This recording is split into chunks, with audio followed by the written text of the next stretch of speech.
Uau, aquela pessoa tem tudo. Como ela ficou tão boa no que faz? Poderia ser o tinhoso de chifre? Hoje estamos falando sobre os pactos com o tinhoso de chifre no canal Mente Versátil. Com todas essas pessoas fazendo pactos com o tinhoso ao longo da história, deve ser um inferno manter o controle de todos esses contratos. Você pode imaginar o trabalho quando ele atualizou para o digital? Agora, que tal você fazer um pacto comigo e se inscrever neste canal, clicar no sino de notificações e curtir este vídeo? Ao longo da história da igreja, as pessoas foram acusadas de bruxaria, feitiçaria, possessão demoníaca, atos malignos e de fazer pactos diretos com o tinhoso. As razões dos acusadores variam.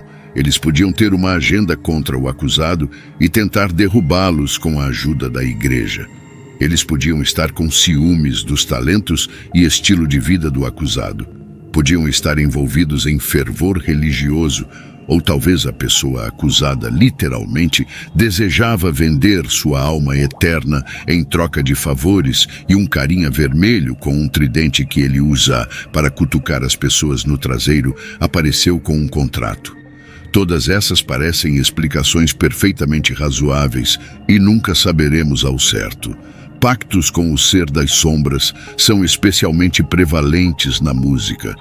Desde mensagens subliminares escondidas quando você toca músicas ao contrário, até imagens de heavy metal e horrorcore rap sombrias, até aquela vez que o tinhoso foi para a Geórgia naquela música country. Acho que se chamava Bootscoot Boogie. Mas não são apenas músicos que vendem suas almas. Mais tarde, exploraremos como um dos principais cientistas de foguetes dos primeiros dias da NASA foi falado de vender sua alma, praticar rituais ocultos com o homem mais perverso do mundo, Aleister Crowley, e lançar um feitiço da deusa da lua no mundo com a ajuda do fundador da cientologia, Ron Hubbard. Então, quem era aquele cara, Aleister Crowley? Ele era um ocultista inglês, mago, cerimonial, poeta, pintor, romancista e alpinista, fundador da religião Telema e o homem mais perverso do mundo. E esqueci de incluir que ele também era um espião, viciado em drogas e viciado em prazeres da carne. Nascido em uma família britânica rica, ele rejeitou o cristianismo fundamentalista de sua família desde jovem. Sua mãe era muito rígida e o chamava de Diabe e o acusava de adorar o Senhor das Trevas. Por causa disso, ele começou a se chamar de a Besta e o Anticristo. Ele uma vez descreveu uma batalha entre Deus e Lúcifer por sua alma, embora mais tarde tenha afirmado não acreditar na ideia cristã de Lúcifer. Crowley movia-se famosamente entre círculos ocultos, praticando magia com a ajuda de drogas, prazeres da carne e rituais elaborados para invocar várias entidades, anjos e deuses em nosso mundo. Muitos dos livros de Crowley sobre o ocultismo são usados em cerimônias, ensino e pesquisa até hoje. Seu ensinamento mais famoso e duradouro é a frase frequentemente associada ao ocultismo: "Faze o que tu queres." Você pensaria que, com uma linha direta para o mal, Crowley poderia ter pedido algum talento para tocar guitarra ou pelo menos algumas aulas legais de violino. Ele poderia ter sido como o vendedor de almas para o tinhoso no velho estilo Nasti Niccolò. Niccolò Paganini era um músico que simplesmente se cansou de toda a prática e trabalho árduo sem recompensas para mostrar. O violonista, guitarrista e compositor nasceu em 1782 e começou a se apresentar publicamente aos 12 anos, apenas para desmoronar sob 22 anos, apresentando arranjos que ele havia escrito e que eram tão complexos que ninguém mais conseguia tocá-los. Então, o que aconteceu nos anos em que ele estava fora da cena? Bem, não preciso do TMZ dos anos 1700 para me dizer Nasti Niccolò fez um pacto com o diabo. Rumores do pacto com o ser das trevas se espalharam e algumas pessoas até disseram que viram o tinhoso no palco com Paganini, ajudando-o durante os concertos. Os rumores do Tinhoso eram tão persistentes que Paganini foi negado os últimos ritos e um enterro adequado após sua morte. Que pena! O velho Nicolo deveria ter se arrependido antes da morte, como São Teófilo de Adana ou São Teófilo o Penitente, como ele foi posteriormente conhecido. São Teófilo é considerado o primeiro homem a vender sua alma ao Senhor das Trevas em troca de riquezas mundanas e favores. O cara foi eleito por unanimidade para se tornar bispo no século VI e ele recusou por humildade. Uau! A igreja ia lhe dar algo que ele queria e ele disse, não, eu não mereço. E eles disseram, ok, então daremos a outra pessoa. E ele disse, sabe de uma coisa, agora eu quero. Isso mesmo, outro cara assumiu a posição de bispo e o velho Theo ficou miserável. Então, ele fez o que qualquer pessoa razoável faria. Ele contratou um feiticeiro que convocou o próprio príncipe das trevas. O Tinhoso deu até um contrato renunciando a Cristo e à Virgem Maria, escrito com seu próprio sangue. Theo assinou e ele se tornou bispo. E ei, final feliz, não tão rápido. Teófilo se arrependeu do que fez e implorou à Virgem Maria por perdão. Ela apareceu e disse, não. Mas ele implorou e ela concordou em falar com Deus. Ela voltou 30 dias depois e disse que ele estava perdoado, mas não deixe isso acontecer novamente.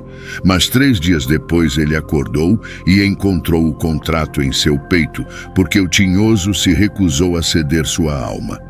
Theo foi até outro bispo, que queimou o contrato e o libertou. Então Theo faleceu ali mesmo no local, tomado de alegria. Então, final feliz? Acho que você está certo. Estou percebendo que muitas dessas histórias de vender a alma ao capiroto não parecem terminar bem para os vendedores. Pelo menos alguns têm lendas legais contadas sobre eles, como Robert Johnson. Robert Johnson foi um guitarrista, cantor e compositor de blues americano que gravou principalmente na década de 1930. Ele foi um pioneiro do estilo Delta Blues e teve uma enorme influência naqueles que o seguiram. Ele também vendeu sua alma ao capiroto. Segundo a lenda, quando jovem, Johnson vivia em uma plantação rural no Mississippi e não queria nada mais do que se tornar um grande músico de blues. Uma noite, Johnson levou sua guitarra para um cruzamento perto da plantação Dockery à meia-noite. Lá, ele encontrou o Tinhoso. O ser das trevas pegou sua guitarra, afinou-a, tocou algumas músicas e depois devolveu a guitarra a Johnson.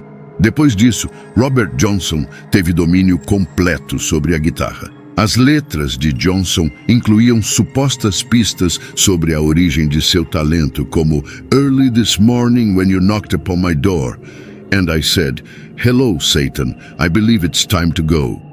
Johnson morreu sob circunstâncias misteriosas aos 27 anos. Alguns dizem que foi o diabo cobrando sua dívida. Outros dizem que foi o caso de sífilis avançada que ele tinha. Nunca saberemos ao certo.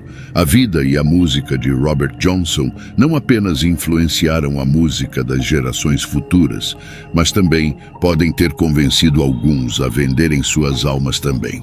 Na música de Bob Dylan, intitulada Crossroads, talvez uma referência ao cruzamento onde Robert Johnson e o diabo fizeram seu pacto, Dylan cai de joelhos e implora ao Senhor para ajudar a salvar sua alma. Pelas letras, parece que ele está se referindo a Deus. Mas a última linha diz, "And I'm standing at the crossroads, believe I'm sinking down." Então, em uma entrevista, Dylan disse, "Isso remonta àquela coisa de destino, e eu fiz um acordo com isso há muito tempo. Estou cumprindo minha parte." Qual foi o seu acordo? Para chegar onde estou agora, devo perguntar com quem você fez o acordo.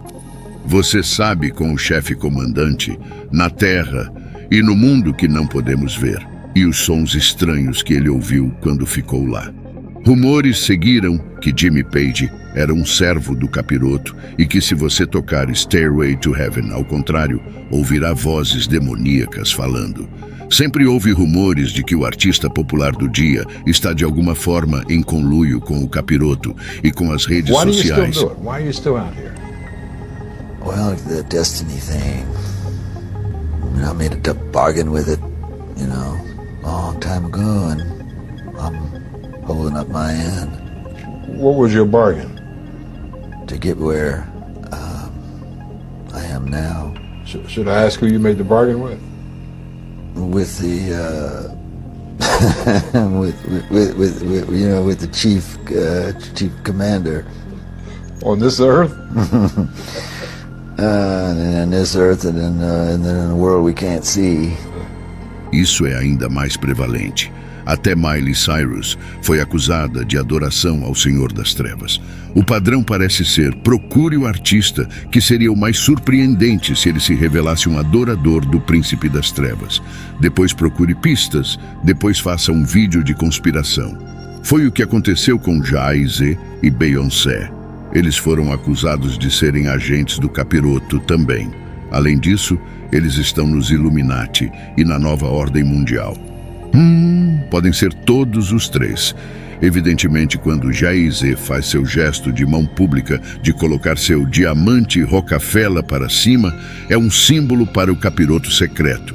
Claro, também é o símbolo do lutador profissional Diamond Dallas Page, que acusou JGA de roubar o sinal. E até onde se sabe, Diamond não é satanista. Então quem sabe o verdadeiro significado do símbolo? Um homem que pode saber o verdadeiro significado desses símbolos de mão, assim como todas as coisas ocultas, é o discípulo mais famoso de Aleister Crowley, o cientista de foguetes Jack Parsons. Jack Parsons disse que tentou invocar o capiroto quando tinha apenas 13 anos, porque planejava vender sua alma em troca de um foguete real. Jack Parsons cresceu para ser um cientista de foguetes pioneiro, um dos principais fundadores do laboratório de propulsão a jato e da Aerojet Engineering Corporation. E ele inventou o combustível para foguetes que é usado pela NASA. Em seus 20 anos, Parsons converteu sua religião e começou a estudar Telema, a religião ocultista iniciada por Aleister Crowley. Parsons tornou-se amigo de Crowley. Os dois acreditavam ser magos poderosos.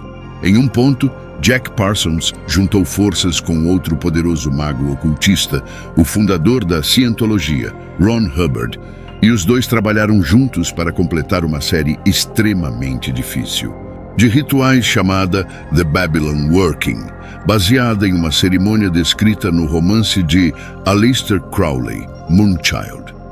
Isso era para trazer uma deusa chamada Babilônia, que ajudaria o homem a ir à lua. Parsons afirmou que o ritual foi parcialmente bem sucedido. Parsons faleceu em 1952 devido a uma misteriosa explosão acidental em seu laboratório doméstico. Parsons estava trabalhando em explosivos para uma cena de filme e algo deu errado, embora haja quem afirme que foi tudo muito bem elaborado. Alguns na sociedade Telema sugerem que o ritual Babylon Working bem-sucedido de Parsons abriu um portal e marcou o início do aparecimento de discos voadores no céu, levando a fenômenos como o incidente OVNI de Roswell, coisas assustadoras. O portal pode ser um caminho para outra dimensão, onde todo fenômeno sobrenatural, desde o ritual, entrou em nosso mundo. Tudo graças a um garotinho que vendeu sua alma ao capiroto. Para mais vídeos misteriosos, clique no sino de notificação, inscreva-se neste canal e curta este vídeo. Obrigado por assistir.